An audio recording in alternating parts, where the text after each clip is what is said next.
Right. ATNK here. I've been going for over a few years now, but I'm back. I was making a movie, but now I'm back.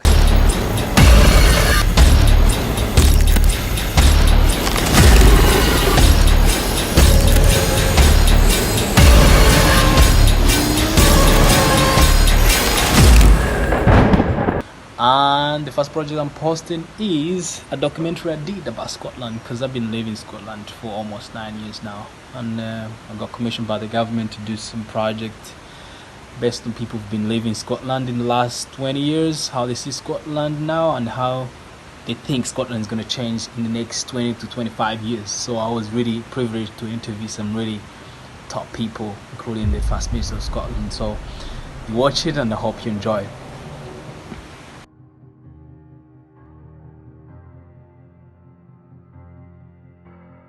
Scotland, a land, a nation, a people built on diversity, culture, and tremendous archaeology. In this year of history, heritage, and archaeology, we go on to discover the saga that has led to a modern Scotland consisting of diversity, multicultural practices, and a rich history dating back to extraordinary paleontology.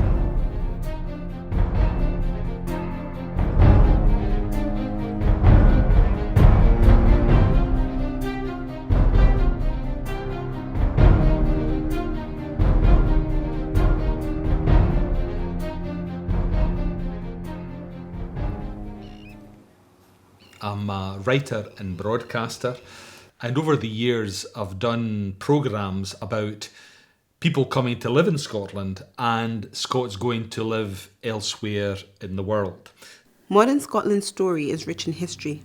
Our social, economic and cultural infrastructures has been influenced by considerable immigration to Scotland from 1800 onwards. Can you tell us more about where these global citizens came from? Scotland with England was at that time regarded as the workshop of the world. So there was a tremendous amount of buoyant and dynamic economic activity which sucked in migrants from abroad. So you had eventually by 1914 Jews, Italians, Lithuanians, Poles. And the one nationality we hear very little about, because they're actually quite difficult to trace, are the English. Scotland is no different to any other country where that's the case, and many of the people who have migrated to Scotland have come from different countries. One of the key groups to focus on since the 1800s, of course, would be the Irish who came to settle here, and also the Italian populations.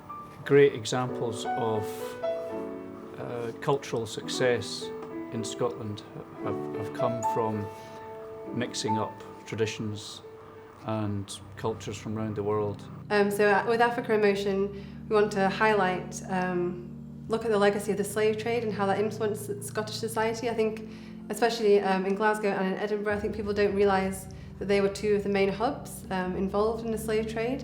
I think people know about Liverpool, they know about Bristol, but maybe Glasgow is not the first place you think when you think of Britain's involvement in the slave trade. Where are your ancestors and family members from? My family members are from Africa, from Ghana to be specific. My whole entire family is Ghanaian. Well, they came from Poland, Lwów, which became eventually part of Ukraine when Stalin, Roosevelt and Churchill handed over that part of Poland, southeastern part of Poland. Been based in Edinburgh for the last 17 years, since 1999. And we originally come from Afghanistan. I'm originally from Algeria. So I am half Scottish and half Jamaican.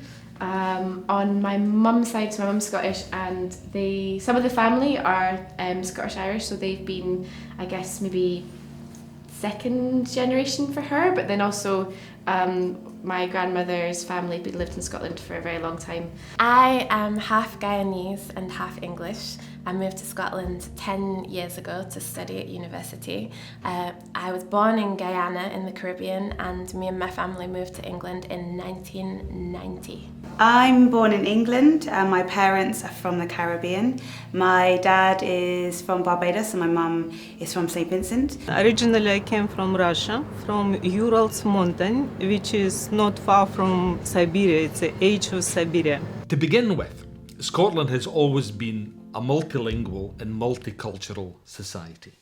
When the towns were being created 8 centuries ago, when cities like Dundee and the old towns like Perth, when the royal boroughs were instituted, the royal proclamations addressing the people who lived in the boroughs, in the towns, was to Scotis et Anglis, Frankis et Flemingis, to the Scots, English, French and Flemish.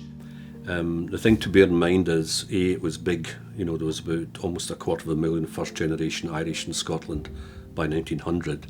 And the second thing is, they were not all Catholic, as the myth has it. Probably between 1/4 to 1/3 of them were Protestant people from Ulster. And so I think these waves of migration are felt very strongly in our cultural traditions, in the things we celebrate, and have been formed by the way in which migrations to Scotland have happened over many years. To understand the value of immigration within Scotland society and within culture generally, you have to look at what immigration has brought to Scots. There never has been anything like an ethnic Scottish identity. It's always been, in the words of one of our writers, William McIlvanney, it's always been proudly mongrel in its identity. In other words, there have always been different groups who've called themselves Scots. And I think that's one of the strengths of Scotland, that you don't have to have grandparents born here to feel Scottish. The Scottish people have, over the last 200 years, emigrated across the world, travelled, sometimes to find a better life, sometimes to study, sometimes to teach, but always hopefully to learn from other cultures. And I think that that's the most important thing that shapes a people, really, is their ability to travel and learn from other cultures. But so ubiquitous, so widespread were Scottish pedlars in Poland and Prussia that the word for a pedlar and a Scot was the same. The word in German, der Schotte, also meant a pedlar. And so ubiquitous were they that a mother wanting to frighten a child who was being naughty, the mother would say to them, I don't know the Polish version of it, but the German version of it was, Warte bis der Schotte kommt. You wait or the Scots will come and take you away, steal you away. The bogeyman was the Scots, because we were the only foreigners that were coming across. So we were the other there. You just simply want to belong, therefore you do belong. So that idea of a multi-ethnic and multilingual Scotland has been around for centuries. When did you or your family come to Scotland? I came to Scotland actually in the 90s for a stint, and then came back to Scotland after that in 2004. I came up to study Strathclyde University, and pretty much stayed since then. So I'd say first time my father came to Scotland in 94, I think it was actually. My mum came to this country when she was 8, so I think it may be going to late 50s, early 60s, and roughly the same with my dad as well. My grandparents came in like 1955. That's the place where I came in 1999. I loved the place. I never moved out. I moved to Scotland since 2002 with my husband and my daughter, and my son was born in Glasgow. British said, we had enough of you. You've done enough of fighting. You should go back home. So I said, where is my home? And there's no home because you've given it to the Ukrainians. And so eventually made all the arrangements for the Polish units to be disbanded and settled in Britain. I was very happy because I was settled in Fife in Scotland. We came to Scotland in 2001 and I established family thereafter. You also had in that period a lot of French people. Because of the old alliance between Scotland and France, you had substantial French colonies in Scotland. For example, there's an area around Craigmillar Castle in Edinburgh called Little France, and that was because of the number of French people that settled there in the 15th and 16th century. So that's an old migration. So I find it fascinating that when you have people complaining about the migration of Poles to Scotland and then becoming too numerous, I think a lot of these people have probably Scottish blood in their veins because of the big migration to Poland in the 17th century. As a historian or lover of history, which era would you travel back in time to, and why? The place in Scotland I would like to travel back to is actually the archaeological site of Kilmartin Glen, which utterly fascinates me, and it's a Neolithic site. It's almost prehistoric in many ways, and it's one of the most important sites on the British mainland for burial practice in particular. It's full of the most extraordinary, intriguing cup and ring marks on stones. If I had the time machine, I would go back to maybe around about 1700 and maybe hopefully meet J.S. Bach in a bar somewhere for a beer, have a chat to him. Because at the same time as that really exciting moment where Baroque music was evolving, at that same time, folk music, particularly in Europe, was performed in a very raw style, had not been influenced by Victorian airs and graces. So it was very much the music of the people. Well, first of all, I would like to have modern medical services. And if I could take them with me, I think the 18th century would undeniably be the best time. First of all, it was a tremendous era of intellectual achievement. And also it was the period between, if you like, some of the rigid Calvinism of the 17th century and a much more relaxed and more civilized way of life in the 18th century. And it was also the period, probably the last quartile of the 18th century, when modern Scotland was born.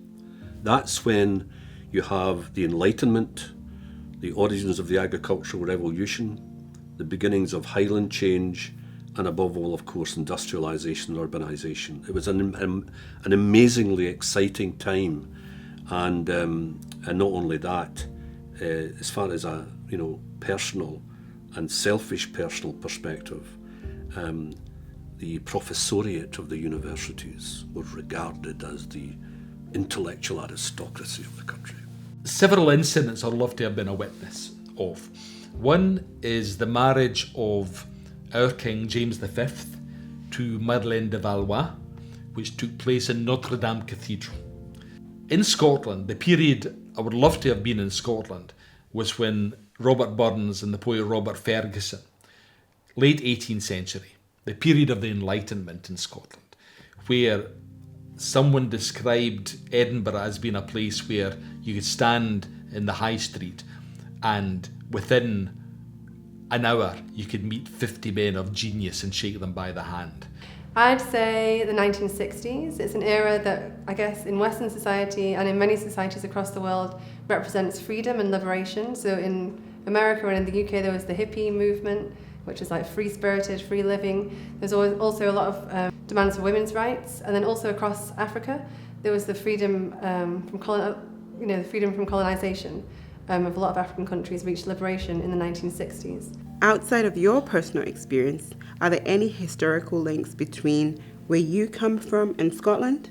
I think the obvious would probably be that Ghana obviously is a Commonwealth country, so Ghana was a British colony for a very long time, and gained independence on the 6th of March in 1957.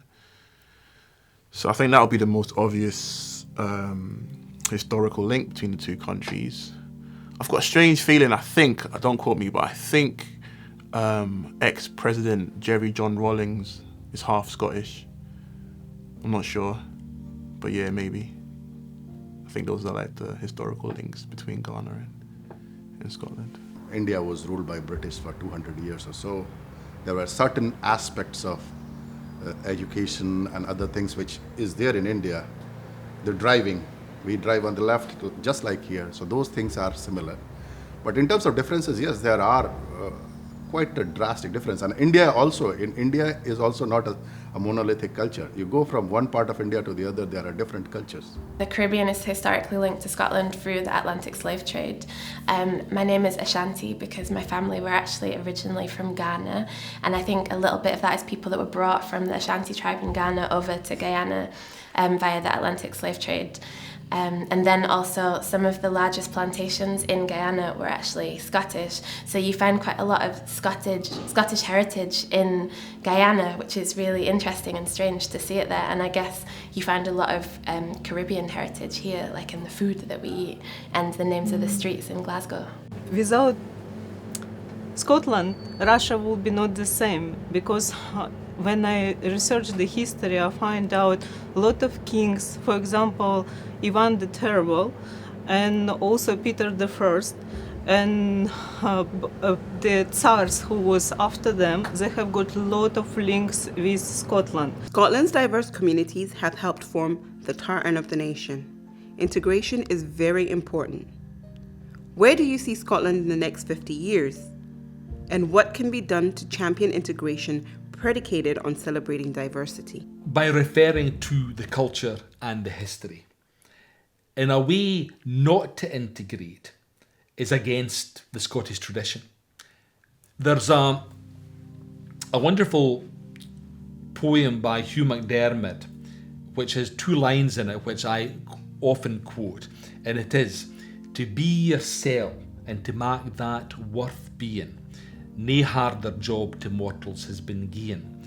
And that gets to the essence of multiculturalism. You want everyone who lives in Scotland to be proud of who they are and to celebrate their own culture. And by doing that, adding to the great mixture of multiculturalism that is Scotland today. I want people to feel Scottish, but not at the expense of their own culture. I don't think people should lose their own identity to become part of something else. If we're not hospitable to other people, we can't integrate new ways of being, new ways of knowing, new ways of seeing and believing into our fabric of our society. We can't make new tartan, we can't make new cloth, we can't weave new patterns, we might not be able to use new technologies. A home that nobody visits is a desperately lonely place, and that's true of countries which close their borders. And we know also that almost every academic study we have that has been carried out on this, including a book that I'm currently editing on immigrant communities to Scotland since 1945, shows that this form of immigration positively enriches the nation, socially, culturally, and economically. So in terms of ensuring integration, not assimilation, that's not the way forward. Integration. This kind of message has got to go out loud and clear from people who have seriously studied the subject, rather than those who are simply reading tabloid newspapers and getting second-hand prejudiced views in pubs about immigration. All the academic studies in Scotland carried out to date, non-partisan studies, have shown that immigration with an I, not immigration, immigration is a good thing for this country. It's not, the idea of us being the same is not so great. I think the idea of us all being different is what makes us great. Scotland's heritage is in a state of constant evolution, continually influenced by the global communities of citizens who live and work in Scotland. What can Civic Scotland do as a collective to champion the confident, dynamic, and inclusive society we all aspire to live in. The Scottish Government celebrates that diversity. And I mean, NICOLA Sturgeon on Twitter, if there's any big celebration of Eid or any of or if there's a Polish celebration in Glasgow, you will see her mention that. So she deliberately, as the head of the nation, if you like, wants to celebrate that and insists that that is the kind of Scotland we want to live on. I'm wearing a jacket that was made by Nadine Suatodra, who is a fabric artist and fashion designer who lives and works in Glasgow. She is Ghanaian by birth. She very much understands herself as a proud and new Scot, and she loves the diversity work that she does here with many different communities. So in my room is the whole world gathered here. Celebrations perhaps of the diversity which is endless of human making and doing. If we wish to continue to be a nation that tries hard the hard work of integrating the practice of hospitality, the care it takes around its borders and its understanding of inclusive citizenship, then we can be a place that is as magnificently beautiful as these objects are, with all the stories that come with them that we can learn from other people. Well, of course, there is a major threat to this at the moment in the form of Brexit, which I think has been a spectacular own goal for Britain, and the outcomes, as we speak, are still very problematic. So it's very important that our government, our civil society, our local authorities, etc., and of course not least our institutions of higher education, stand up for the kind of Scotland that we've been just discussing, a Scotland of ethnic variety, but sharing one thing in common: a pride in the nation and a commitment to ensuring that the communities of Scotland, flourish in the future. How do we share what we have between us? Because that's our way of celebrating diversity and celebrating what it is that's been given to us. We're celebrating the 2017 Year of History, Heritage and Archaeology. What does that mean for the name community in Scotland? For me, it means it's like an opportunity to learn more about my heritage, learn more about the links between myself and the country in which I live in, and also to make me feel more confident in my identity. My background working with the festival, with Celtic Connections, this last few years has had music from over 40 countries. Communities within Scotland that have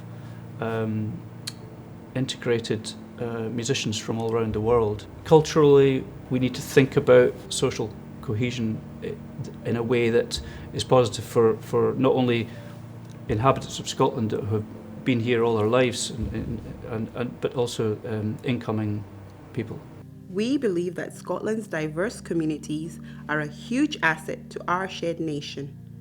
What will you be doing to celebrate this year? We are part of this celebration. We are celebrating this event. This means a lot to us. And in this event, we are showing the active work that we are doing, like an active citizen of Scotland, participating on everything that affects Scotland, which is matter to Scotland.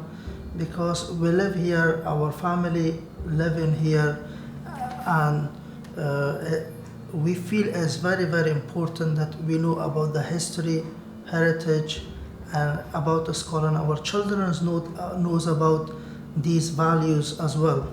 As a representative and the chairperson of International Women's Group, this year we are going to celebrate the history in Scotland, and the idea of the group is to know about women's history in Scotland, to ask them questions about women's history in their own countries. So that's a good opportunity for all the group to learn from each other and enriching their knowledge about women's history in Scotland.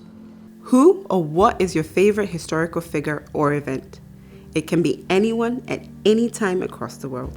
Collectively, one of our favourite historical figures is Nina Simone. She wasn't afraid to speak without filters and to be direct and express her anger to the world, and that I think made people feel passionate and saw the fear and the sadness of oppression in the world. Do you say Nelson Mandela? Do you say, Nelson Mandela becoming the president of South Africa? Do you say Martin Luther King? Do you say Black Stars almost winning, almost getting to the final of the World Cup? Do you say Jesus Christ? I always admired the scientists. I admire Peter Higgs and Lomonosov, for example, that's a Russian scientist.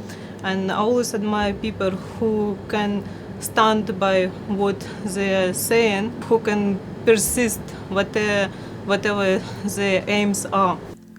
On St. Andrew's Day in 2016, BEMIS held a conference entitled Combined by Our Humanity, Enhanced by Our Diversity.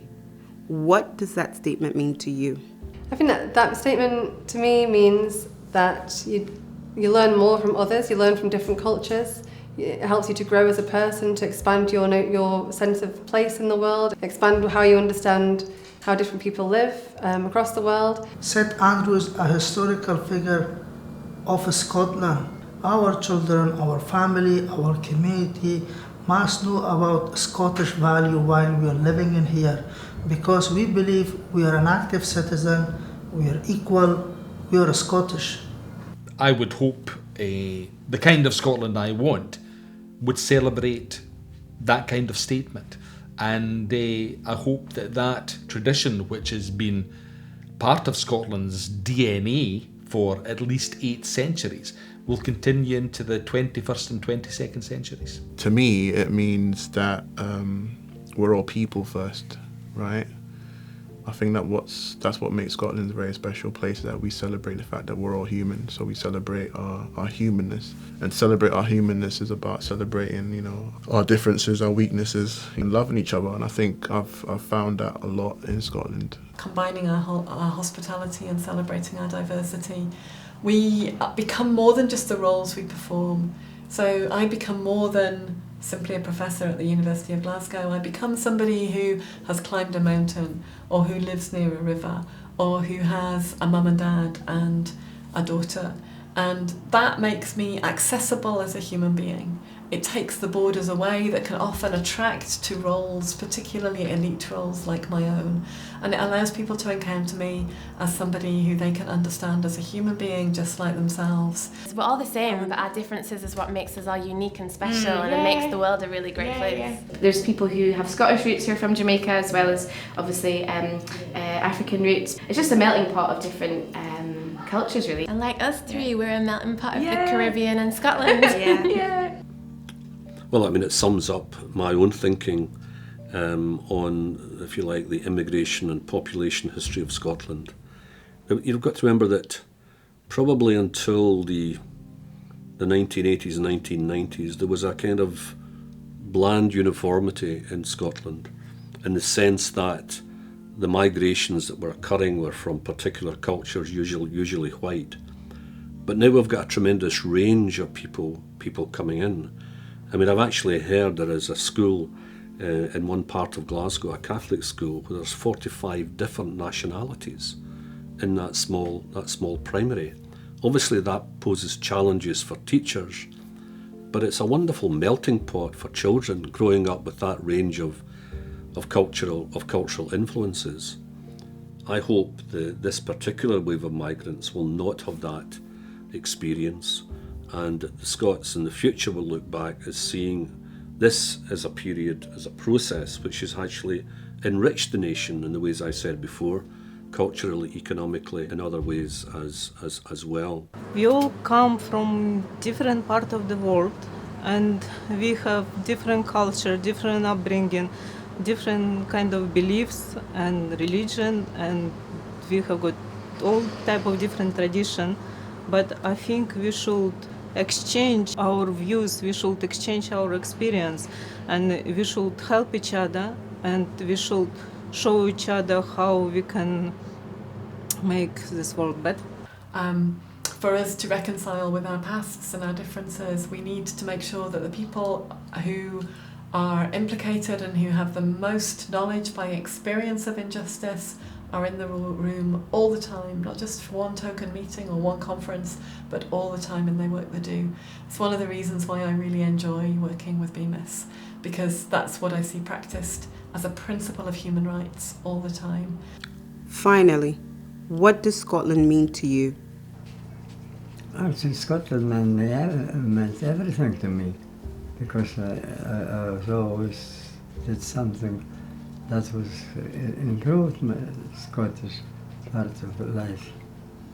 I think it's become your home, hasn't it? Well, that's what I meant. It became part of me. It's my home and my children's home, so it's our home. Scotland is our home.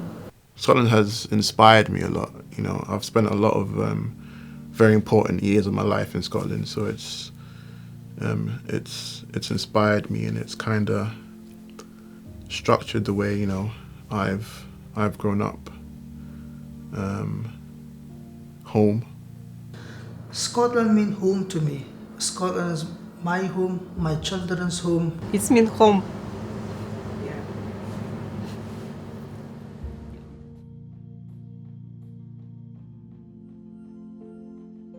It doesn't mean that we've achieved everything we want to achieve, but what it does indicate is that there's a lot of, there's a solidarity and a community spirit within the diverse groups in Scotland and Scottish society in general, which we look to harness and drive forward.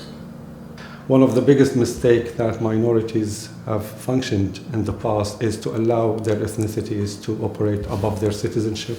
For us, we believe that our citizenship comes on top, and below that we all function as active citizens. We have the right to celebrate and participate and sustain our own ethnicity and culture and heritage.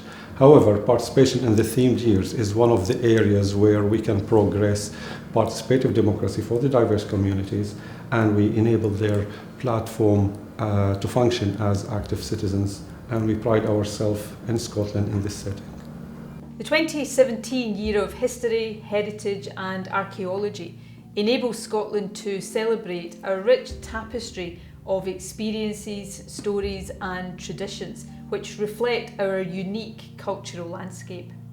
We value Scotland's diverse ethnic and cultural minority communities, the contribution they make and the important role that they play in enriching Scotland socially, culturally and economically.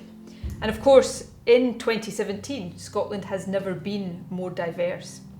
The living traditions of Scotland, such as our music, art, dance and languages, are shared characteristics inherent in all of us.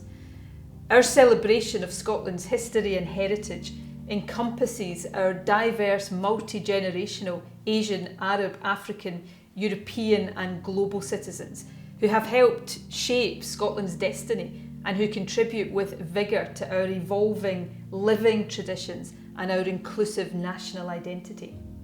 We extend warm congratulations to everyone who will participate in this year's BEMIS-led celebrations. In Scotland, we believe that we are enhanced by our diversity and combined by our humanity. Your community-based events, along with the fantastic Global Burn Supper organised by BEMIS and Celtic Connections, reflect our commitment to bring Scotland to the world, hand in hand with our mosaic of people, communities, identities and aspirations. The Scottish Government's shared vision with BEMIS and partners is of a Scotland that is equal, inclusive and responsive. Scotland's Year of History, Heritage and Archaeology, alongside other major events like the Winter Festivals and the 2018 Year of Young People, present the perfect opportunity to celebrate our shared history, develop our common heritage and articulate our future aspirations. Thank you to all of you for being a part of it.